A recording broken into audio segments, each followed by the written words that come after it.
সম্প্রতি আইন উপদেষ্টা আসিফ নজরুলের স্ত্রীর হিজাব পরা নিয়ে একটি ফেসবুক পোস্ট করেন তসলিমা নাসরিন। এবার সেই পোস্টের জবাবে একটি আবেগী পোস্ট দিয়েছেন আসিফ নজরুল। কি বলেছেন আসিফ নজরুল সেটি থাকছে আজকে আমাদের এই আয়োজনে। রাজনৈতিক অঙ্গনের নানান ইতিহাস ও তথ্য পেতে আমাদের চ্যানেলটি সাবস্ক্রাইব করে বেল বাটনটি প্রেস করে রাখুন। আসিফ নজরুল লিখেন, শিলার সঙ্গে আমার বিয়ে হয় 2012 সালে। বিয়ের 2 বছর পরে আমাদের কন্যা আরিনার জন্ম হয়। এর কিছুদিন পর থেকে ও হিজাব করা শুরু করে। আমাদের তখন একটাই প্রাইভেট গাড়ি ছিল, এখনও তাই। সেটা প্রায় সারাদিন ব্যস্ত থাকত আমাদের আগের সংসারের 3 সন্তানকে স্কুলে আনা নেওয়ার কাজে। শিলা ও আমাকে প্রায় সিএনজি বা রিকশায় চড়তে হতো। আমার কোনো সমস্যা হতো না তাতে। কিন্তু লম্বা ও ঘন চুল হিজাবে ঢাকা থাকার কারণে মাথা ভিজে শিলা প্রায় অসুস্থ হয়ে যেত। এটা নিয়ে আমার মন খারাপ থাকত। কিন্তু শিলা নিজ সিদ্ধান্তে অনড় থাকে, কোনো অবস্থাতেই হিজাব করা ছাড়েনি কখনো। হিজাব শুরুর কিছুদিন পর একটা দাওয়াতে আমরা যাই। সেখানে আমার অত্যন্ত ঘনিষ্ঠ ও দেশের স্বনামধন্য একজন আইনজীবী আমার দিকে ভর্ৎসনার চোখে তাকালেন। আমি বুঝলাম তিনি ভাবছেন শিলা বোধহয় আমার কারণেই হিজাব করতে বাধ্য হচ্ছে। এরপর সমাজের নামি দামি বহু মানুষ এভাবে আমার দিকে তাকিয়েছে।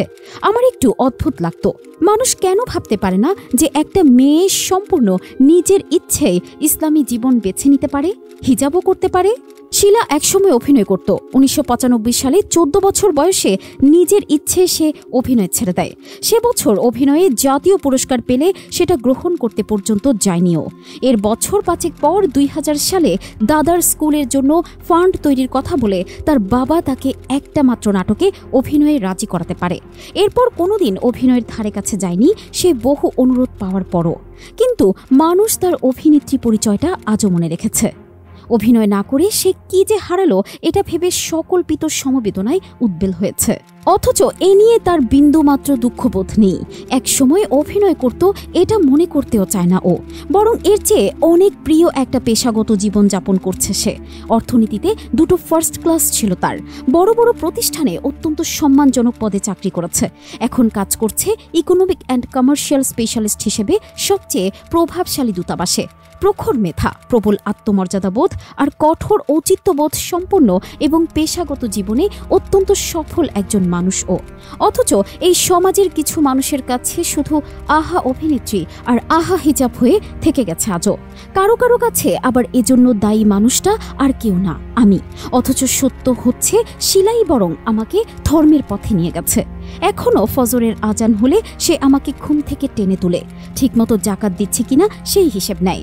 2 বছর আগে সেই আমাকে বুঝিয়ে শুনিয়ে হজ করতে নিয়ে গেছে। আমি জীবনে কোনোদিন অসৎ উপার্জন করিনি আর মানুষের উপকার করার চেষ্টা করেছি সারা জীবন। এগুলো আমার জন্মগত। কিন্তু এছাড়া জীবনে যত ভালো কিছু শিখেছি সব তার কাছ থেকে শেখা। যা কিছু ভালো করেছি সব তার অনুপ্রেরণায় করা। আমার লাভ হয়েছে আরও অনেক। আমার মা ছিল অত্যন্ত ধার্মিক মানুষ।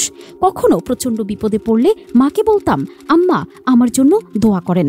আমার ভয় কেটে যেত, মনে হতো শেষ পর্যন্ত সব বিপদ কেটে যাবে আমার। শিলার সাথে বিয়ের কিছুদিন পর আম্মা মারা গেলেন। পরদিন কবরে গিয়ে অনেক কাঁদলাম। স্বার্থপরের মতো মনে হলো, এখন আমার জন্য কে দোয়া করবে, কাকে বলবো দোয়া করতে? আল্লাহ আমাকে সেই মানুষ দিয়েছেন।